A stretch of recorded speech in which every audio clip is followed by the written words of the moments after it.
No mai, tauti mai, welcome. Ko Stacey Morrison ahau. I'm Stacey Morrison and I am so glad to see you joining this kaupapa, joining this kōrero, which is really important. Ko te Huanui o Whai Rawa, we're talking money, but in our ways, in ways that make sense to us. So today, we're going to talk about the out-the-gate cost of living. Can we even dream of owning a home? Ko te tangata ka kōrero mai ki au, I te rānei, he's got all the answers. Willie Leota from the Fresh Money podcast and also Ethos Mortgages. No mai, tauti mai, welcome. Thank you. Thanks for having me. Thanks for doing a podcast swap because I was on your podcast. Yeah. Yes. It's actually quite funny. It was funny, but it is important. Why do we, as Māori and Pacifica, need to talk about money without whakamā? Yeah. I think it's because without that discussion, like without the heated, the debates, I think it stops us from moving forward because those discussions breed further discussions and further questions as to, hey, is it possible for me to get out of debt? Is it possible for me to own my own home? So yeah, I think they're super important in even starting your financial journey. But what was the story for you growing up? Was money a topic of conversation? Money was, but mainly it wasn't. It was when, so growing up Samoan family, you know, there's 7 of us kids and in a small 3-bedroom home, and Dad was working kind of on and off, and so it wasn't a topic, but we knew we didn't have any until you went to school and you're like, oh, that kid's got lunch. Hang on, where's our lunch? And so money wasn't talked about until there was a wha lawe would come across, and wha lawe is something like a celebration, like a wedding or a funeral, and it's kind of this communal economy where we all bring gifts and or money, and there was a pressure that would come then to go, hey, where's the money to give to our family or because it's about mana as well, manaki. Yeah. Honour, it's a massive honour and respect and love culture, which is beautiful things. And it's, it's great and it helps each other. We all help each other, but then it can go too far where people are taking out loans to meet that responsibility, so people are getting into debt to help other people, which, yeah. Especially the sort of loans taking out, like if you look at interest rates that are, in places just way too high. Yeah. But they're accessible and they are marketed to us as well. Yeah, big time. There's a lot of loans out there that are, 20 to up to 25% interest rates. So you're paying, a quarter back on what you've actually borrowed, which is crazy. And then the repayments on those are massive. Yeah, so. But that kind of thing, when you say interest rates, high interest rates, to some people they go, you're not talking to me, I don't understand what you are talking about. Yeah. So what about financial literacy? That's what they call it, understanding all the financial terms. Where does it need to start? Why is it important? Yeah, once again, I think it's the conversation.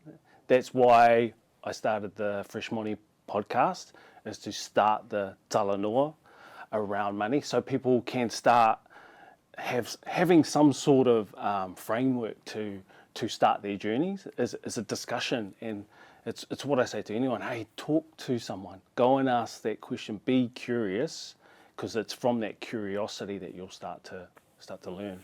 And also not to feel silly, because I remember having those conversations and go, what? So what's the interest rate? Basically, the amount of money you're paying back can go so far up and down, like they're saying $300 a month, that can mean a difference. And if we start talking about it as kids, that's a powerful opportunity, right? So how are you approaching that? Yeah, with our kids, it's a day-to-day kind of thing. So we are not, my wife and I are not holding back in terms of going, this costs this amount. And obviously it's age appropriate. So when they were younger, we kind of talked about, this is how much the shopping was today. This is how much the power was. But now they're in their late teens. We talk to them about, hey, the interest rate, or I call interest. This is my own personal way of explaining interest. I just call it as a fee, because you pay a fee to borrow that money. Yeah, and the fee will go up and down depending on the rate. So if the rate is, say, 5%, it's going to be medium and okay, but if it's 10, 15, 20, that fee is higher, so you're going to pay more. Yeah, and that's been an easier way for them to take on board over time, kind of these complex terms, these financial terms that have kind of been thrown at us. Yeah. And sometimes they're a barrier. So when people come to you for a mortgage, what do you see they've already had to get through in their minds to even make it to reach out to you? Embarrassment, shame, and fear. Ultimately, fear of going, oh, my accounts don't look great. Oh, I've got this loan here. Oh, I've got a credit card that is, it's to the max. So people have to push through that fear, that embarrassment, that shame to even get, especially Pacifica, Māori, to even get into the conversation with me. Yeah. And then there's this thing, we have a joke that my mum would always, when we got to the point of having a cleaner, she'd clean up before the cleaner came, because you feel embarrassed. Yes. Can we clean up our accounts before we come to see you? Like, what are some of the things we can do that will make us feel less whakama by the time we actually are brave enough to go to a mortgage advisor? Yep, essentially the bank will look at 3 months worth of your bank statements.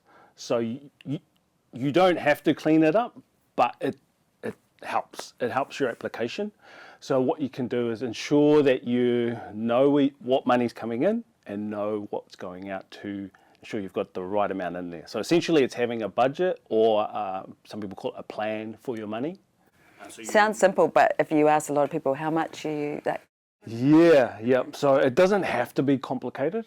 You can just write down, you can break it down to it's best to break it down to whatever you get paid. So if you get paid fortnightly, then you can write down what comes in fortnightly. This is all the income I get, and go through your statements, what goes out fortnightly and or monthly. It is as simple as that, but it does require action. Yeah, you have to do something. Yeah. Then you said the bank's going to look at 3 months worth. Yes. And you mentioned credit cards. What do we need to consider in terms of? Yeah, credit cards, ideally you would have paid it off, but you don't have to. Yeah, so essentially you can just come to a mortgage advisor and we can assess your application and we can make recommendations on what you currently have. So you don't, it's good to do all that stuff, all that prep before you see a mortgage advisor, but you don't have to, because we will provide or should provide a plan for you going forward. You're either ready or the advisor will give you a plan to organise that. So in terms of the credit card, ideally it's all paid off in full, and if you don't need it, then preferably cancel it. But that's a real mind shift, isn't it? Especially when you got paywave on your phone. Doop, doop, yes. Doop. So have you seen people drop their credit cards? What do they have to go through as a process? Essentially, is it just contacting the bank to reduce that limit? Yeah, because in your application, the limit is what they take into account in your application. Yeah. I have a limit that I trust myself with, which is not that high. Because it changes. Like when you see you're getting to your limit, that changes your behaviour, right? True. Yeah, a lot of people see that as the limit as the target. I didn't see that. No. I haven't even got there yet. Yeah. I'm way off that. Yeah. But essentially it is a loan from the bank, and they call it a credit card, and they put that interest rate on it. Yeah. But the problem is it's so accessible, and I think even more now that it's, like on PayWave. So how do we get to the point where we're actually thinking about everything we're spending? Because you talked about a plan. I guess that's part of it, is actually, for one thing, noticing what you're spending. Yeah. I think a lot of the stuff in financial kind of capability or the things that need to get you out of a sticky situation or out of debt is actually quite boring to do. It's boring and it's basic, and if you don't do it, you're going to keep getting what you've always got. But yeah, it's boring because you have to look through your statements, and I would I think it's worth giving it a go. just writing down everything you've spent your money on and going, oh, that's where I thought I had no money, but that's where it's all going. At least you know. Yeah, it's being aware of your finances. That's the key part. Because if you're not and you're just kind of pushing it away, that's when a lot of people get into danger. Yeah. You just said if you don't, you're going to have what you've always got. But for a lot of us, having a home and being a homeowner is like this quite insurmountable goal. As I say, cost of living is really out the gate at the moment. So even if we don't have any models in our whānau of home ownership, what have you seen people do to get to that place where they consider being a homeowner? I think a lot of people have spoken to someone who they know, or they know someone who knows someone who's purchased their home, and then they're going, oh, how did you buy your home? And then they'll tell them the story. So Pacifica, our knowledge is through stories, is passed on. So I think for us, it would be finding someone who has purchased their home before. If it's not a family member, maybe a relative or even a friend, going, hey, and asking the question, how did you purchase your first home? And that is when you'll start that journey. Yeah, it's that having that curiosity actually builds hope, because then you'll find out that, oh, they did that. Oh, I think they earn the same amount as me. And they spoke to this person, they got advice, they got help. They didn't do it on their own, or they spoke to their bank. And then that goes, maybe can I do this? Maybe I can do this. Maybe I should do this. I'm going to do this. Yeah, so it leads you on that, I suppose, on that staircase of questions that you can hopefully answer, yeah. So when it comes to buying at the moment, can you speak to us about the current context and what you're seeing in terms of mortgages? Yeah, like it is a difficult time, but funnily enough, it's actually been really busy for first home buyers. That's kind of my key area and the customers I look after, because house prices are low, or they've actually come back quite a lot, and interest rates are dropping too. So that means it makes it more affordable, that people can afford the home loan a bit more. So yeah, we're actually seeing a lot of activity. And then I remember when I bought my first home, the zeros are just incomprehensible. How can there be that many zeros?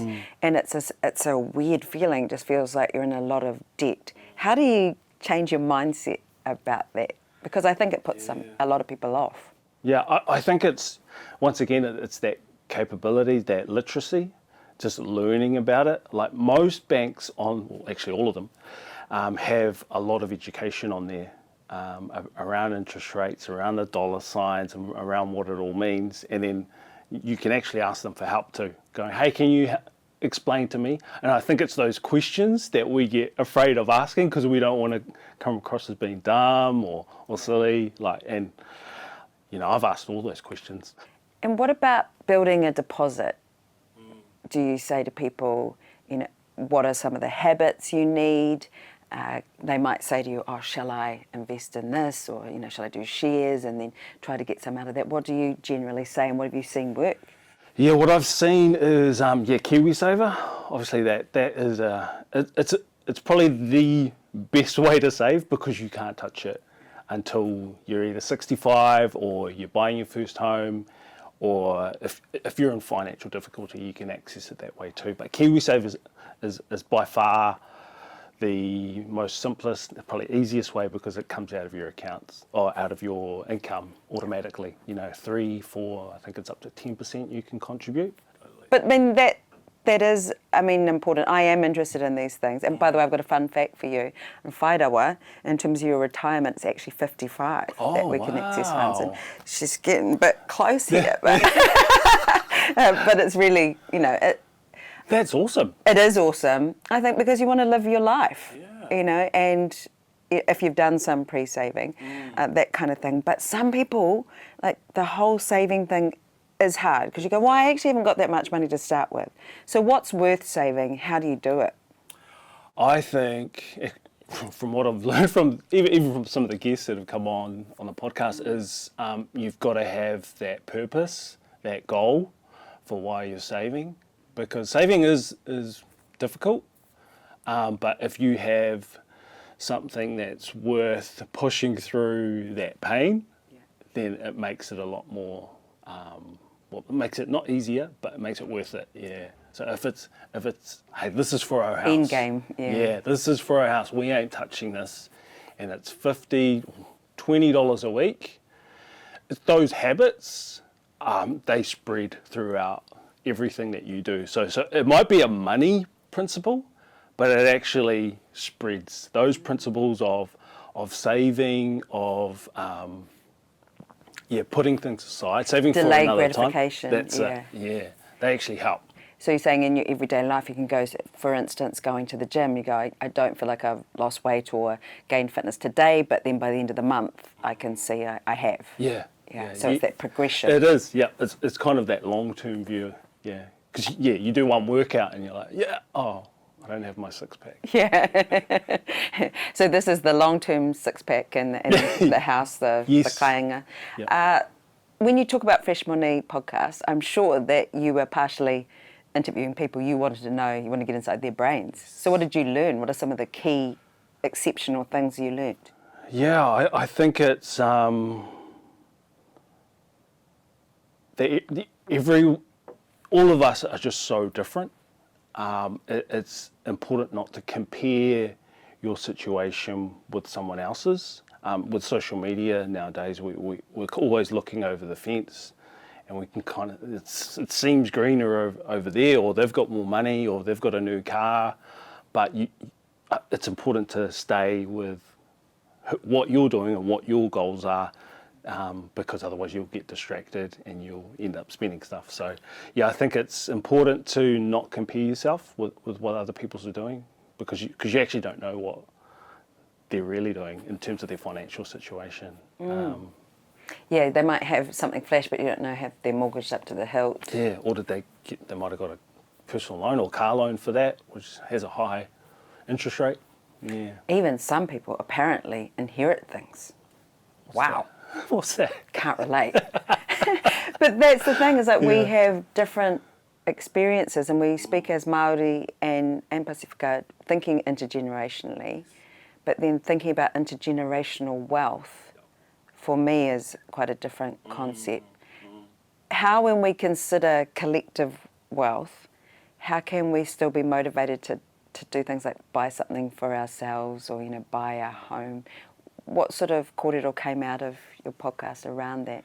Yeah, I think a lot of my guests were like, kind of like, you got to put your own oxygen mask on first before you can help someone else. And I think I've seen that in a lot of Pacifica families who will give, but they are actually struggling at home. And they're not looking after their own, they're not putting their own oxygen mask on, they're not looking after their own finances. And I think it's important that people just take time out for themselves, because you can't actually help people when you're ill, or your financial situation is weak. Yeah. So it's not about building all this stuff up for yourself and being selfish. It's about preparing yourself in the moment, and it's not forever. It could be just a period of time, so that you are strong, so you can help more long term. You can help the family more long term, and in the future you can actually give more. Nice. You spoke about honour, and I guess it's mana as well. So then how do you have a conversation like you haven't got enough money to contribute at this time? That's not easy. So have you got any tips or anything you've seen work? Yeah, it's extremely difficult. My own personal journey, it's been difficult to say no, but it's not a no for forever. It's just a no for now. And I think in my family, it was difficult for my parents to take a no, because the normal is just yes, and you have to give. There is a responsibility as your part of the family to give. But over time, that pain has eased, and they've seen who my family has become, and they're extremely proud of myself and their grandkids. And they're like, oh, I can, long term, they've seen, oh, actually, I can see what you've done now. This is really good. I'm actually thankful that you said no then, because now we're in a position to give more than we could have ever thought. Yeah. But it can be a raru, can't it? Yeah, totally. And so I guess those unseen pressures, those expectations on each other, those responsibilities are something that weigh a bit differently on us. Ngā iwi o te mana nui a kiwa. So then when you were interviewing people from a wide range of backgrounds, and you were saying we're all different, but what are some of the, I guess, perceptions of money that you see are quite specific to Pacific and Māori? I think that, I definitely know in the Pacific cultures, there's that the money, the love of money, or that money is the root of all evil.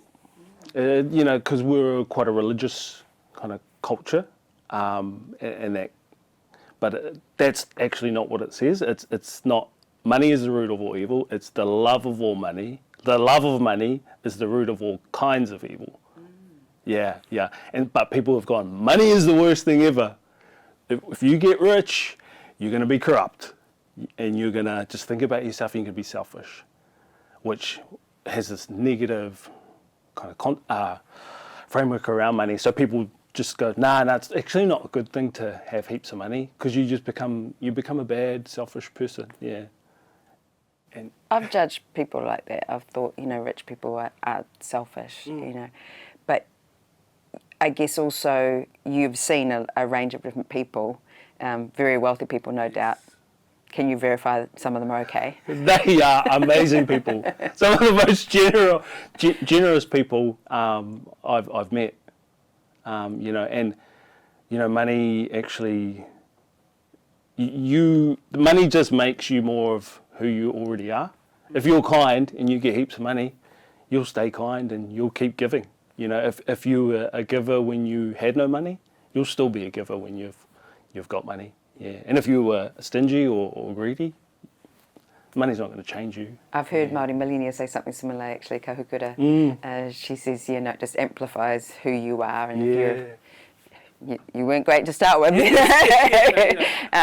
But, some people are born into money, which, as I say, is generally not our experience. So therefore, we've kind of built up some biases, perhaps, of what people might be like. Then how about bicultural relationships and then our different experiences of money?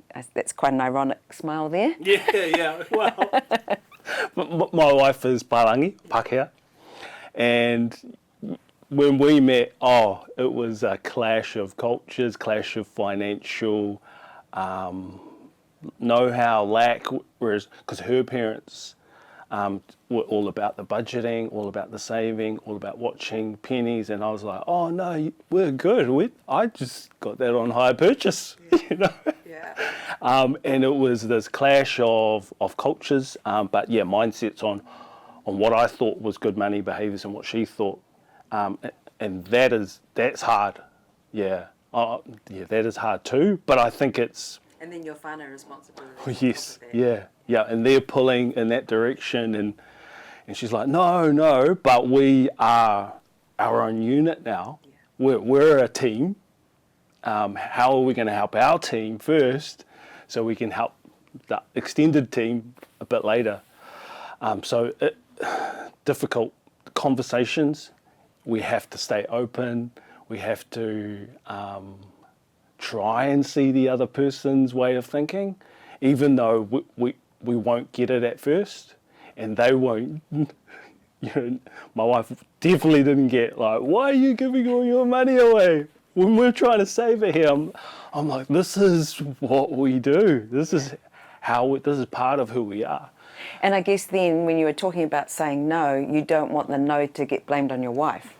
Yeah, 100%, absolutely. Which has been I've seen the case that. in the past. Yeah. Yeah. And you go, it's that Balangi wife, she made you not give money. That's the one. Wow, so those are big But- relationship things. Yeah. I feel like there's someone watching who really needs your advice. So what do you say in those big conversations? Yeah, so this is how I counsel a lot of Pacific families that I see, is that you will have to have those difficult conversations or courageous conversations with your family, but you are a team now, and you and your wife and your kids, they come first. But I can help you with that conversation because I've been through this before. It's not easy, but I'm here to support you. So that's part of it. And the other thing is understanding your partner, your wife, your husband, and trying to learn and continually talking about it. Yeah, hey, I'm frustrated about this because this is not what I'm used to, but I need you to, I'm just letting you know how I feel. Yeah. Yeah. No, you chose words really well there because you said, I'm frustrated about, rather than don't do this. Yes. Yeah. Okay, so those... Language is extremely important. Yes, it's very good counselling. Yeah, you know what you're doing. Yeah. And then with those, Pacific families who I'm like, okay, the wha lawe will probably come. Like, it's almost guaranteed that you'll get a phone call and your family will ask for money. So I would say, hey, yep, this is your savings, but I would say you should have an account for wha lawe. Yeah, if it's $10 a week, $20 a week, over time that will build up, and that phone call might come on month 1 or month 5 or 12 months away, but it will come, and at least you'll have something there to contribute, because you want to. You are a loving and caring person, and you want to help your family. Yeah. So that's only natural. My husband's whānau have a tangi fund like that, or a joint fund, because they're onto it.